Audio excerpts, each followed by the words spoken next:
Hello guys and welcome back to my channel. पहले के part में हम लोगों ने देखा था कि लैन वांगजी पेओशान से पूछ रहा था कि उसको इतनी सारी चोटें लगी कैसे और कौन ने उसे इस तरीके से पनिश किया है, बट पेओशान उसे कुछ भी नहीं बता रहा था और वो चुप था। लैन वांगजी ने बहुत तेज से पेओशान का हाथ पकड़ के रखा था, जिससे अब पेओशान को अपने हाथ में भी पेन होने लगा था। पेओशान अपना हाथ लैन वांगजी से छुड़ाने की कोशिश कर रहा था, बट लैन वांगजी कहता है कि मैंने तुमसे कहा ना कि मैं आखिरी बार पूछ रहा हूँ, तुम मुझे सच सच बताओ, वरना मेरे पास भी अपने कई तरीके हैं ये पता करने के कि तुम्हारे साथ ये सब कुछ कौन ने किया है।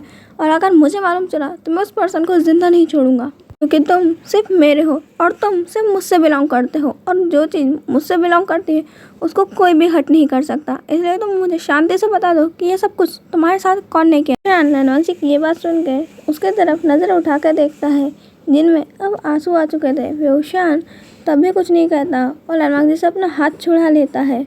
और तभी उनके डोर पे नॉक होता है। लैन वांगजी पूछता है कि कौन है। तब लैन वांगजी के ब्रदर बाहर से कहते हैं कि वांगजी, मैं और पेओशान के ब्रदर और सिस्टर यहाँ पे उससे मिलने आए हुए हैं। लैन वांगजी पेओशान को कहता है कि तुम अपने क्लोथ्स पहन लो और अच्छे से ड्रेस्ड अप हो जाओ। मैं नहीं चाहता कि उन लोगों को ये लगे कि मैं यहाँ आके तुम्हें पनिश करता हूँ और तुम्हें वैसे ही ट्रीट करता हूँ जैसे जियांग क्लैन में। पेओशान अपने आंसू को वाइप करता है और अपने सारे क्लोथ्स पहन लेता है और पेओशान पूरे रूम की सफाई भी कर देता है और फिर जाके रूम का डोर खोलता है।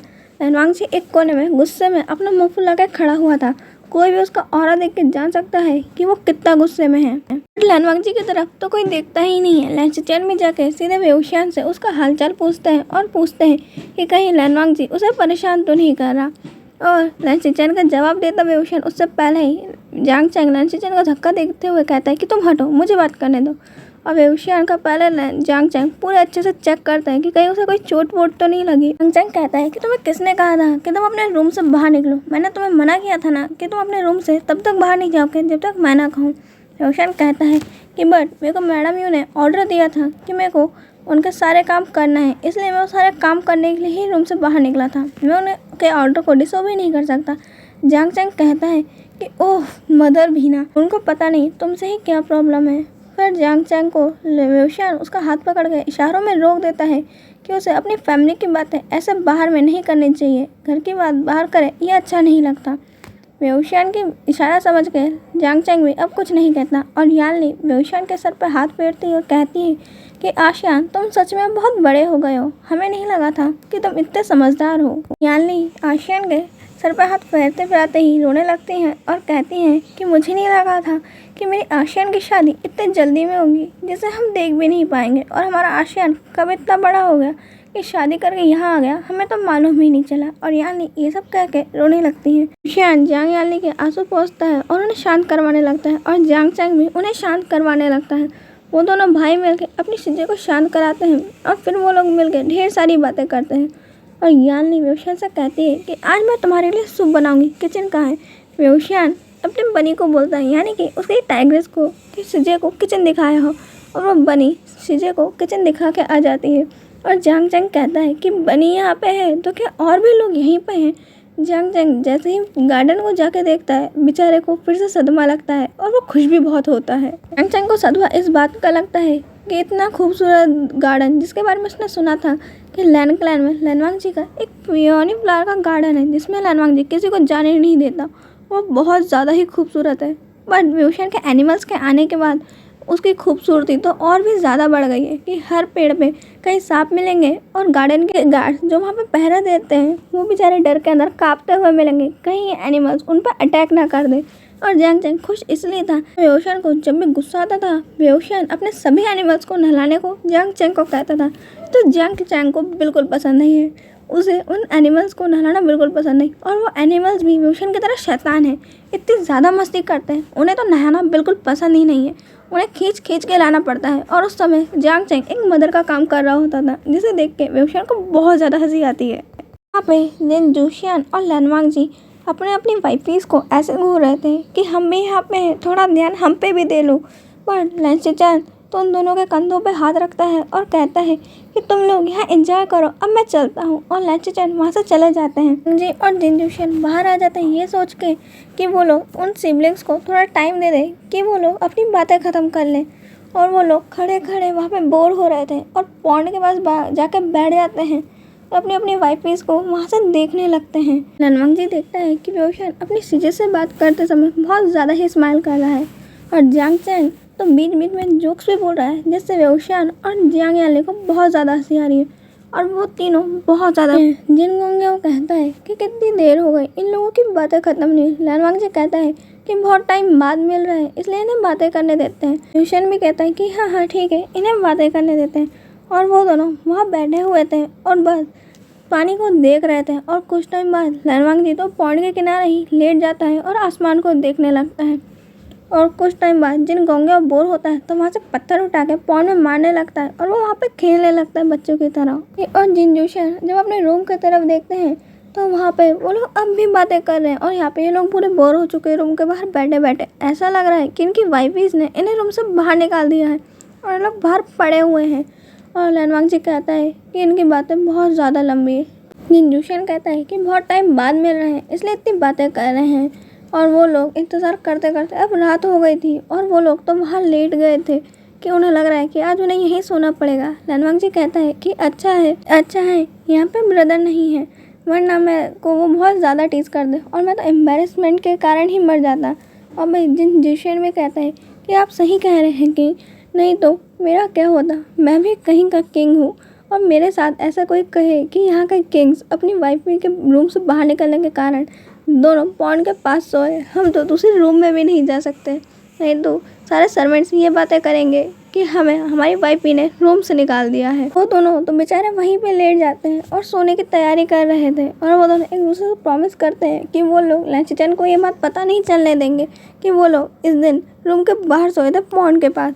पर उनकी फूटी किस्मत, लैंचिचन उनके पीछे ही खड़े होकर ये सारी बातें सुन रहे थे और हंसते हुए कहते हैं कि क्या मुझसे कोई बात छुपानी थी क्या तुम लोगों को। लनवांग जी और जिन जोशन एक साथ कहते हैं कि नहीं हम आपसे क्या छुपाएंगे ब्रदर, आप तो हमारे सीनियर हैं, हम आपसे कैसे कोई बात छुपा सकते हैं। लैंचिचन कहते हैं कि वांग जी तुम काफ़ी बदल गए हो, तुम इससे पहले कभी झूठ नहीं बोला करते थे और शादी होते ही तुमने झूठ बोलना भी चालू कर दिया। कहते हैं कि अच्छा है कि मैं शादीशुदा नहीं हूँ, नहीं तो मेरी वाइफ भी मुझे ऐसे बाहर निकाल देती और मुझे भी तुम लोगों के पास रहना पड़ता। तुम लोग यहाँ अच्छे से मज़ा करो और बाहर सो, चाँद और सितारों के मज़े लो, मैं चला मेरे रूम में सोने। और लैंचिचन उनके जले पे और नमक छिड़क के वहाँ से चले जाते हैं। लनवांग जी और जिन जोशन का चेहरा तो ऐसा हो गया था कि हाँ बस इसी चीज़ की कमी बची थी जो आपने आके पूरी कर दी। लनवांग जी और जिन जोशन तो बेचारे बाहर ही सो जाते हैं और वो लोग आखिरी बार उस रूम की तरफ देखते हैं कि वहाँ पे जियांग चैन, याली और बेओशियन अब भी बातें कर रहे हैं और वो तीनों एक बेड पे लेट गए हैं और कंबल भी ओढ़ लिया है और लेटे लेटे ही बता रहे हैं और अपने बचपन के बारे में और जिन जोशन की बुराई कर रहे हैं। और जिन जोशन यहाँ छींकते हुए कहता है कि इन लोगों को भी मेरी ही बुराई करनी थी। पर कुछ टाइम बाद लनवांग जी को भी छींकें आना स्टार्ट हो जाती है। वो वहाँ पे मिलकर लनवांग जी और जिन जोशन की बुराई पे बुराई किए जा रहे थे और उन्हें इस गॉसिप में बड़ा मज़ा आ रहा था। जियांग चैन कहता है कि वो लनवांग जी उसका फेस तो हमेशा पत्थर की तरह रहता है, ऐसा लगता है कि किसी ने ज़बरदस्ती उसके गले पे तलवार रख के तुमसे शादी करवाई होगी। क्या वो थोड़ा हंस नहीं सकता, नॉर्मल इंसान की तरह बोल नहीं सकता। रोशन कहता है कि वो इतने भी बुरे नहीं है, वो तो तुम समझ रहे हो। जियांग चैन कहते हैं कि ओहो उसकी साइड बहुत ली जा रही है, अपने हस्बैंड की इतनी जल्दी साइड मत लो, सारे अल्फा होते ही ऐसे हैं, पहले तो हमारे सामने बहुत अच्छे से बातें करेंगे और कुछ टाइम बाद सिर्फ तुमसे काम ही काम करवाएंगे और तुमसे प्यार भरी बातें करना भी छोड़ देंगे, इतने खड़ूस होते हैं अल्फा। शियान और याली एक साथ कहते हैं तो क्या फिर तुम अल्फा नहीं हो जो तुम ये सब कुछ कह रहे हो। जियांग चैन कहता है कि मैं अल्फा हूँ बट मैं अलग हूँ उन सबसे, मैं ऐसा बिल्कुल नहीं हूँ। अगर मेरी वाइफ ही होगी तो मैं उसे तो दिन भर प्यार करता रहूँगा और मैं उसका तो पीछे छोड़ूंगा ही नहीं, वो मुझसे तंग हो जाएगी, मैं उसे इतना प्यार करूँगा। कहता है उसके लिए तेरे पास वाइफ भी होनी भी चाहिए, जो मेरे को नहीं लगता है कि इस जन्म में तेरे को मिलेगी, तो तू ये सारा काम अपने सपनों में ही कर ले। जियांग चैन कहता है कि तेरे को मैं छोड़ूंगा नहीं, देखना मैं इस दुनिया की सबसे खूबसूरत ओमेगा से शादी करूंगा और फिर मैं तेरे को बताऊंगा तेरे अल्फा से ज़्यादा अच्छा मैं हूँ, अपनी वाइफ का कितना केयर रखूँगा, फिर मेरी वाइफ से ही पूछ लेना कि मैं कितना अच्छा हूँ। रोशन कहता है उसके लिए पहले जा और किसी ओमेगा को पटा के ला और उससे शादी कर, फिर देखेंगे कि कौन सा अल्फा ज़्यादा अच्छा है, मेरा अल्फा या फिर तू। और उन लोगों की बातें ऐसे ही चलते चलते वो तीनों कब सो जाते हैं उन्हें मालूम भी नहीं चलता। आज बेओशान के फेस में एक स्माइल थी सोते समय और बेओशान बहुत ज़्यादा खुश था अपनी सीजे और अपने भाई से मिल गई। नेक्स्ट डे लनवांग जी और जिन जोशन की नींद बाहर पौंड के पास खुलती है, जहाँ पे लैनवांग जी और जिनचूशन देखते हैं कि उनके पेट के ऊपर कोई बैठा हुआ है और वो दोनों अचानक से अपने आंखें खोलते हैं क्योंकि उनके पेट के ऊपर 2 स्नेक्स बैठे हुए थे और वो दोनों बहुत तेज से चिल्लाते हैं, जिसके कारण चैंग की नींद टूट जाती है और जांग चैंग देखता है कि उसके सिजे और उसका भाई अब भी सो रहा है। वो बाहर जाकर देखता है कि ये चिल्ला कौन रहा है और वो देखता है कि लैनवांग जी और जिनचूशन बहुत तेज चिल्ला रहे हैं। जांग उन पर चिल्लाते हुए कहता है कि तुम लोग थोड़ा धीरे नहीं चिल्ला सकते, अभी सिजे और वेओशन की नींद टूट जाती है। मालूम है कि वो लोग कल कितने लेट सोए थे, अभी तो उनकी नींद भी पूरी नहीं हुई होगी और तुम लोग उन्हें इस तरीके से जगा दोगे। जब जिनचूशन कहता है कि तुम देख रहे हो कि हमारे सामने क्या है और हम किस चीज़ से डर रहे, जैसे ही जांग चैंग देखता है कि वह स्नेक है, वो भी बहुत तेज चिल्लाने वाला था पर वो अपनी आवाज़ को कंट्रोल करता है और उनके सामने ऐसा दिखाता है कि वो तो स्नेक से डरता ही नहीं है। जांग चैंग एक सीरियस फेस बनाता है और लैनवांग जी और जिनचूशन की तरफ देखते हुए कहता है कि अगर तुम लोगों को ज़िंदगी में कभी भी मेरी मदद की ज़रूरत पड़े बिल्कुल मत बुलाना, मेरे पास बिल्कुल टाइम नहीं है यहाँ वेस्ट करने के लिए, मैं बहुत थक गया हूँ और मैं सोने जा रहा हूँ, बाय। जांग चैंग ये कह के वहाँ से चला जाता है। आज के लिए इतना ही, हम मिलेंगे नेक्स्ट पार्ट में, बाय। और मुझे माफ़ करना कि आज का पार्ट मैं लॉन्ग नहीं बना पाई। होप कि आप लोग समझेंगे और मुझे इसके लिए माफ़ कर देंगे।